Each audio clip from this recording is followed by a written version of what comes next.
Le Premier ministre réunit une multilatérale demain pour sans doute donner un certain nombre de retours des bilatérales qu'il a eu aujourd'hui. Je ne suis pas incapable de vous en donner le contenu, évidemment, parce qu'il y a d'autres rendez-vous après nous.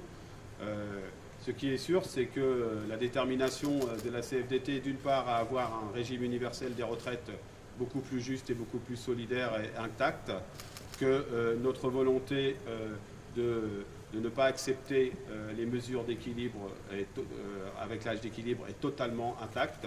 Nous ne voulons pas de cet âge d'équilibre.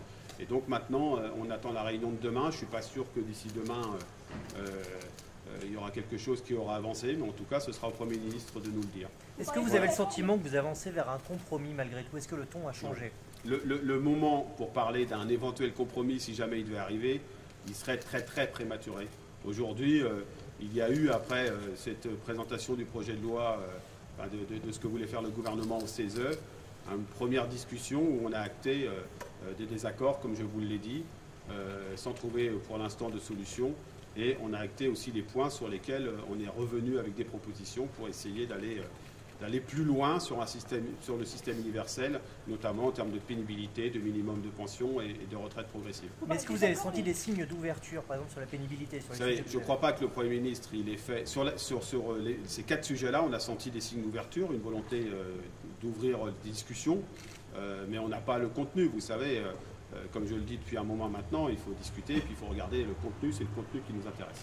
Vous êtes dans quel état d'esprit après avoir rencontré le Premier ministre aujourd'hui? Vous êtes déçu ou vous êtes... Non, vous savez, il faut toujours se méfier des états d'esprit hâtifs à la sortie d'une réunion de ce type. C'était une réunion de travail, donc je suis déjà un peu fatigué parce qu'il faut mener les discussions, donc il faut rentrer dans le fond des sujets.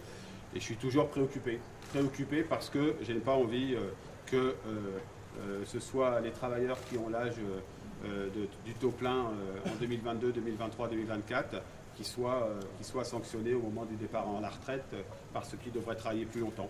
Donc on est venu pour travailler, on a fait ces propositions, on a senti, je dois le dire, parce que ce serait injuste autrement, une volonté de discussion et d'ouverture, tant mieux.